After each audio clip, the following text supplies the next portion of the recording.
అందరికీ నమస్కారం. నేను మీ హైమారెడ్డి. ఆది పరాశక్తి అంశ శ్రీ ప్రధానమంత్రి నరేంద్ర మోదీ గారు తీసుకున్నటువంటి చారిత్రాత్మక నిర్ణయం నారీ శక్తి వందన్ అధినియం.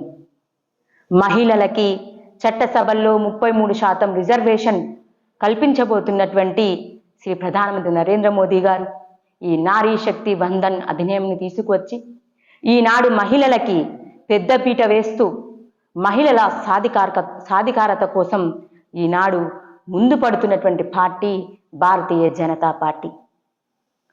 మహిళలు ఇంటిని ఏ విధంగా అయితే చక్కదిద్దుతారో అలాంటి మహిళలు రాజకీయాలలోకి వస్తే రేపు దేశ భవిష్యత్తు కూడా అదే విధంగా ముందుకు వెళ్తుందనే ఉద్దేశంతో ఇంత చక్కటి నిర్ణయం తీసుకున్నటువంటి ప్రధానమంత్రి నరేంద్ర మోదీ గారికి మరియు భారతీయ జనతా పార్టీకి మహిళలందరి తరపున, మహిళా లోకం తరపున మరియు మహిళా శక్తి మహిళా సంఘం తరపున హృదయపూర్వక ధన్యవాదాలు తెలియజేస్తూ ఉన్నాము.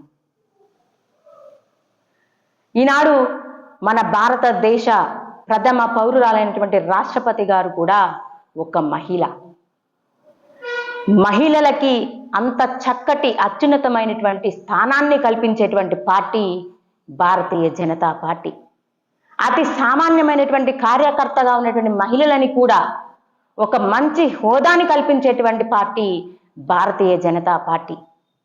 అనునిత్యం మహిళల కోసం ఆలోచించేటువంటి పార్టీ భారతీయ జనతా పార్టీ. ఇలాంటి భారతీయ జనతా పార్టీ గురించి ముఖ్యమంత్రి రేవంత్ రెడ్డి గారు మాట్లాడుతున్నారు. మహిళలకి పెద్దపీట వేస్తుందట భారతీయ జనతా పార్టీ.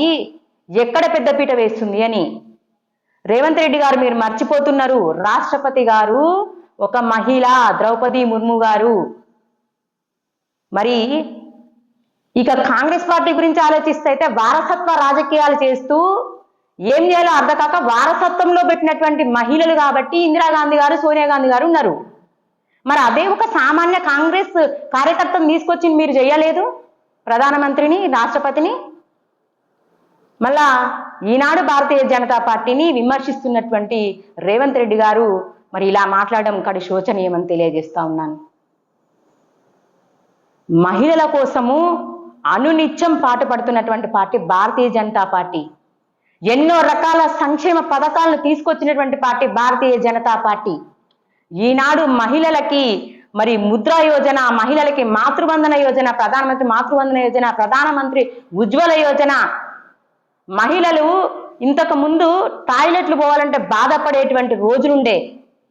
మహిళల గౌరవం దెబ్బతింటుందనే ఉద్దేశంతో టాయిలెట్లు కట్టించినటువంటి పార్టీ భారతీయ జనతా పార్టీ. కళ్ళు నుసుకుంటుంటే ఇబ్బంది పడుతుంటే ఉజ్వల యోజన తీసుకొచ్చి గ్యాస్ ఇచ్చినటువంటి పార్టీ భారతీయ జనతా పార్టీ. కడుపుతో ఉన్నటువంటి ఆడబిడ్డలకు మాతృవందన యోజన తీసుకొచ్చినటువంటి పార్టీ భారతీయ జనతా పార్టీ. ఎంతో మంది ఆడబిడ్డలకు ఏదో బిజినెస్ చేయాలన్న ఆలోచన ఉన్నటువంటి ఆడబిడ్డలకు అండగా ముద్రా యోజనను తీసుకొచ్చినటువంటి పార్టీ భారతీయ జనతా పార్టీ. చదువుకున్నటువంటి యువతులకు ఉపయోగపడే విధంగా స్టార్టప్ ఇండియా, స్టాండప్ ఇండియాని తీసుకొచ్చినటువంటి పార్టీ భారతీయ జనతా పార్టీ. స్వనిధి యోజన కింద మహిళలు ఎవరైతే మరి చిరు వ్యాపారాలు పెట్టుకునేటువంటి మహిళలకి తీసుకొచ్చిన మరి ఈ యొక్క స్వనిధి యోజన తీసుకొచ్చినటువంటి పార్టీ భారతీయ జనతా పార్టీ.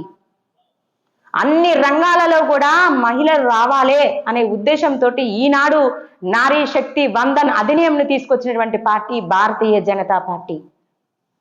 మరి ఎన్నో పార్టీలు పరిపాలించిండ్రు ఎన్నో ఏళ్ల నుంచి వెళ్ళి.